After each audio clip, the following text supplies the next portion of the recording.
자, 안녕하세요. 우리 해커스 경영 아카데미 구독자 여러분, 저는 경영 아카데미에서 세법과 세무회계를 담당하고 있는 이윤엽 세무사라고 해요.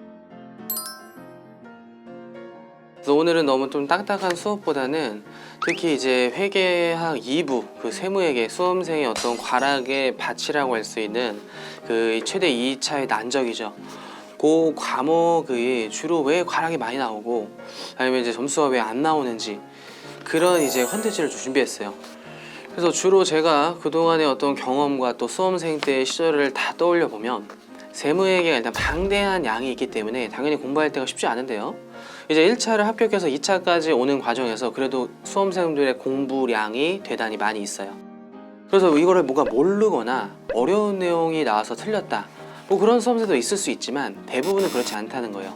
대부분은 이미 아는 내용, 이미 배운 내용, 심지어 수많은 반복을 통해서 자주 맞춘 유형도 실제 시험장에선 새로운 표현과 새로운 워딩, 새로운 표, 새로운 양식이 주어지기 때문에 당황하고 또 실수하고 자료 해석을 잘못 보고 그렇게 해서 틀리는 경우가 훨씬 많고요. 실제 그렇게 틀린 걸로 떨어지는 수험생이 훨씬 많다는 거예요. 그래서 실제 세무회계 공부하실 때도 우리 독서실에서 보시면 중간중에 약간 계산기를 막 친다든지 화가 나서 머리 쥐어짜고 뭐 이런 이제 자책하시는 분들이 많아요. 저도 그랬어요. 저는 이제 책 빨리빨리 넘기다가 막 화가 나가지고 이제 와, 내가 아는데 이걸 왜 틀렸지? 아니면 이거 생각 왜 안 나지? 이게 찾아보다가 옆에 분한테 막 책 좀 조용히 좀 읽어주세요 막 이러면서 막 포스트잇도 막 받고 그랬었어요. 그래서 그런 경우 다 한 번씩 있으시죠, 그죠? 그래서 그래도 다 그런 경험을 통해서 다시 이제 공부를 해서 어떻게 하면 안 틀릴까, 이 과정을 해야 되는데 그냥 이거 맞아, 나 아는 건데 틀렸지? 단순히 이 생각을 갖고 오면 또 틀릴 수가 있어요. 굉장히 이제 위험이 도사리거든요. 그래서 일단은 왜 틀린지를 분석하고 시험장에 들어가서 어떻게 하면 최대한 안 틀리고 정확히 맞출 수 있는지 그거를 이제 분석하는 컨텐츠라 보시면 돼요. 따라서 올해 21년 세무사 2차 시험에서 가장 많이 틀렸던 이제 포인트를 제가 또 많은 데이터를 통해서 정리해봤어요. 그래서 오늘은 세무회계 중에서 특히 일단 소득세, 실수 모음지 베스트 3 요거를 이제 한번 이제 얘기해 볼게요. 네, 우선 과락률이 얼마나 많은지 우리 통계치 자료로서 휴넷에서 발표한 세무회계 통계자를 보시면 14, 15, 16 난이도가 극악의 난이도였어요. 이때 회투 과락률을 보시면 75, 70, 75%에 무려 해당되기 때문에 5,000명의 수험생 중에 75% 과락, 즉 4,000명이 다 과락이 난 거예요. 즉 40점을 4,000명이 못 넘었기 때문에 엄청나게 이제 과락이 많다는 거죠. 그래서 올해는 과연 어떤 걸로 가장 많이 실수했고 왜 틀렸나, 베스트 3부터 소득세 문제를 한번 살펴볼게요. 그래서 소득세번의 대망의 3위를 보시면 첫 번째 학비 보조금을 누락했어예요. 그래서 먼저 관련 문제 자료 이제 화면에서 나오는 거 보시면 이 회사가 임직원의 자녀가 지금 대학원이나 대학교에 재학 중이어가지고 학기별로 좀 보조금을 지급해줬죠.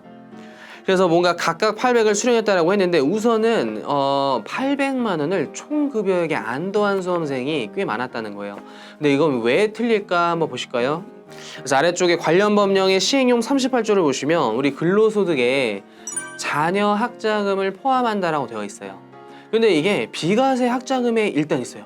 일단 요건을 충족한 비과세 학자금은 총급여액에 안 더하는데 이것뿐더러 교육비세공제 조문에 다시 증여세나 소득세가 비과세되는 금액은 교육비세공제에서 제외한다 되어 있죠. 왜냐면 그건 내 돈으로 주장이 아니니까. 그래서 어딘가에서 학장을 뺐고 어딘가에서 학장을 더했다, 이런 식의 헷갈리는 것들은 스스로가 공부할 때 정리했어야 되는 거예요. 학자금이 회사로부터 받으면 근로소득, 근데 교육비에서 이제 받고 과세가 안 된 걸, 즉 내 돈으로 지출하지 않은 교육비는 세액공제 영역이 아니구나, 이런 식으로 한 번씩은 생각을 해보면서 시험장에 접근해야 되는데 그냥 어떨 땐 넣고 어떨 땐 뺐었지 두리뭉실하게 가는 순간 시험장에서 현혹될 수가 있는 거예요. 이제 두 번째 베스트 2를 일단 보시면 이거는 거의 베스트 1위에도 가까운 최고의 실수였어요. 올해 각각을 보지 못했어요. 요건 이제 탄성과 지금 굉장히 아우성이 들리는 이것도 이런 걸로 틀려서 내가 이걸 왜 한 번만 더 했을까? 악몽꾸예요. 우리 악몽꾸 가위 눌리고 술에 의존하면서 취침하고 담배 안 피던 사람 흡연하고 두 갑씩 피고 이렇게 되거든요. 문제를 정말 꼼꼼히 읽으셔야 돼요. 아무리 바쁜 시험장에서도 세무에게는 한 글자 한 글자를 또박또박 꼼꼼히 읽으셔야 돼요. 그래서 아까 그 똑같은 문제 자료에서 줄 끝에 여기 각각이라는 표시, 이게 근데 심지어 헷갈릴만 했어요. 왜냐면 자녀가 일단 2명이고요 3월과 9월에 각각이어가지고 2명에 2번 지급이 된 거예요. 그래서 각각 800은 일단 3월과 9월이니까 400씩 2번을 지급했는데, 자녀가 2분이기 때문에 여기에 다시 곱하기 2를 해서 16으로 가셔야 돼요. 근데 이걸 2번이 돼 있네, 한 번, 9월 2명, 그냥 애매하게 약간 각각 이렇게 해서 800 한 번만 더 하신 분이 수두룩했다, 수두룩. 근데 요걸 이제 틀리면 굉장히 치명적이었던 게, 올해는 배점이 또 굉장히 큰 난이도 시험이어가지고 총 900 틀리잖아요? 뒤에 물음까지 다 틀려요. 그래서 한 8점이 날아가요. 요거 하나 놓치면 8점이 날아가요. 갑자기 90점에서 82점이 되고 50점에서 40점대로 내려간단 말이에요. 그래서 굉장히 치명타가 된단 말이에요. 그래서 다음 시험에서도 또 다음 시험에서도 새로운 표현이 주어져요. 근데 그게 우리가 충분히 침착하게 생각하면 다 알 수 있을 만한데, 좀 급하고 빠르게 푸는 너무 강박관념에 시달려서 이런 단서를 잘 놓친다. 그래서 각각 이런 거 잘 보셨으면 좋겠고, 대망의 1위 소득세법. 신용카드 한도를 300만 원을 했어요. 300만 원 했어요. 그래서 신용카드 한도가 300, 250, 200인데 보통은 300으로 출제가 돼요. 그렇죠? 대부분은 300으로 너무 우리가 풀고, 학원 모의고사 기출문제집 보면은 300이고 심지어 옛날에는 300밖에 없었어요. 근데 이제 개정이 돼가지고 총급여의 구간별로 신용카드 한도가 달라졌죠.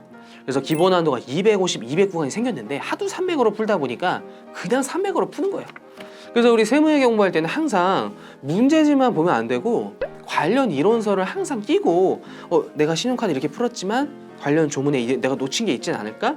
300이지, 맞아, 250 한도도 있었지, 이런 느낌이 가져야 되는데, 너무 이제 막 세법학하고 재무원과 하다 보면은 이제 세무회계는 이제 문제만 풀자, 연습서만 한 10번 풀고 들어가자, 이런 식의 공부 방법을 굉장히 많이 하세요. 되게 위험한 방법이에요. 아무리 공부가 됐어도 내가 이 체계 내용이 완벽히 알기까지는 거의 한 진짜 수학 합격생들도 그걸 다 알아서 들어가진 않는단 말이에요. 근데 그거를 이제 새로운 게 나왔을 때 안 틀려면 시험에 나오지 않은 앞뒤 양옆 부분까지를 숙지해야 된단 말이에요. 그래서 이제 300이 아닌 250 한도가 있었지 이런 생각을 가지고 들어가면 시험장에서 그래도 떠올리는 힘이 생기지만, 문제집 위주로 푼 사람들은 대부분의 문제가 300 한도이기 때문에 총급여 8,200 가정하고 신용카드 300, 이거 틀리면 다시 뒤에 문제까지 쭈루틀려서 한 7, 8점이 날아갔었어요. 이것도 굉장히 치명타였기 때문에 이걸 모르는 수험생 없었단 말이에요, 우리 2차생이라면. 하지만 시험장에서 틀리게 되어 있어요. 그래서 미리 상상 속, 시뮬레이션 이런 거를 공부하면서도 끊임없이 자신한테 뇌를 시켜야 돼요. 굳이 이 얘가 맞나 잘 모르겠지만 대부분의 우리 올림픽이나 운동선수들이 금메달 따는 사람들의 공통점이 뭐냐면, 모의 훈련할 때 내가 마치 지금 올림픽의 경기에 나간 것처럼 상상성 훈련을 많이 했대요. 그래서 제가 어떤 또 뉴스에서 봤는데, 수영 1등 선수 펠프스라는 선수가 실제 큰 대회에서 물안경에 물이 들어가가지고 앞이 보이지가 않았대요. 근데 모의 훈련을 너무 많이 했기 때문에 자기가 상상성 훈련 속에 그냥 수영 나래를 펼쳐서 1등을 한 거예요. 우리가 마치 그런 느낌을 해야 돼요. 평소에 훈련하는 게 다 시험장처럼 생각하시는 거예요. 이게 시험장에서 어떻게 했었지? 시험장에서 어떻게 읽어야 실수를 안 하지? 그래서 뭔가 단서 같은 거를 체크한다든지 또박또박 소리내서 읽는다든지 자신만의 실수를 하지 않는 방법을 고안해서 그걸 끊임없이 반복 훈련하셔야 돼요. 그래서 절대로 실수하지 않는 방법 중에 하나가 문제를 열심히 읽고 똑바로 읽자. 그리고 공부할 때 문제집만 보지 말자. 해설만 보지 말자. 이론서를 끼고 공부하자. 이게 일단 가장 크나큰 안정적인 방법이 되는 거예요. 그래서 이제 이 컨텐츠를 통해서 많은 수험생들이, 특히 혼자 공부하시는 분들, 우리 집에서 세무회계 풀다가 이제 책상 내리 찍고 막 키보드 부시고 아이폰 던지고 그러지 마시고요. 남들도 다 많이 실수한다. 그래서 일단 위안을 얻으세요. 이게 내 어떤 머리가 좀 뭐 잘못되거나 이 과목을 못하거나 이게 아니라는 거예요. 모두가 실수를 많이 하지만 그 실수 안 하는 사람, 실수 안 하는 방법을 많이 고안하고 훈련했다는 거예요. 그 점에서 차이가 있다. 그래서 내가 앞으로 실수를 하지 않기 위해서 평소에도 그런 이제 훈련하는 것이 중요하다는 거예요. 그래서 이제 마무리 멘트로 이제 다음에 특히 시험을 보실 분들, 내년에 이제 올해 뭐 1차생이거나 뭐 동차생 이런 분들, 또 그 이상 분들이 세무회계를 이제 공부하실 때도 이런 실수를 많이 한 유형을 알고 나만의 실수를 많이 한 것들을 좀 오더 노트를 정리하세요. 그렇게 해서 공부를 하셔서 시험장에 들어갔으면 참 좋겠다라는 거예요. 그래서 이제 세무회계가 유독 이제 과락률이 높고 하도 많이 틀리기 때문에 선생님 입장에서 맨 안타까운 그 매년 수험생의 그 모습을 목격해요. 그래서 그런 것들을 좀 탈피하고자 이러한 이제 유튜브 콘텐츠를 준비했고요. 그 밖에 또 수많은 강의와 모의고사 이런 훈련들도 해커스 저희 경영 아카데미 홈페이지에서 직접 또 보고 또 저희 학원 모의고사 요즘 굉장히 수험생 사이에서 핫하다고 들었어요. 왜냐면 실제 시험과 굉장히 유사하고 실제 새로운 표현을 많이 줘서 아는 듯 모르는 듯 이렇게 지엽적이지 않으면서 실제 시험과 유사한 난이도 그런 느낌을 이제 보기 때문에 그런 것도 이제 2, 3기에 많이 이제 콘텐츠를 좀 이제 수행하셨으면 좋겠어요. 이런 거 굉장히 부끄러워서 처음 해보지만요, 영상이 도움이 되셨으면 구독과 좋아요 이런 거 많이 눌러주시고요. 밑에 아래 링크 참조해서 경영 아카데미에서 또 더 많은 강의를 들었으면 좋겠어요. 저는 여기서 이 강의를 마치고 새로운 컨텐츠 또 이제 수험생이 많이 요청하면 법인세 베스트 3, 부가세 베스트 3, 또 회계사 기출문제 베스트 3 이런 거를 또 개발해서 올게요. 고생 많으셨어요.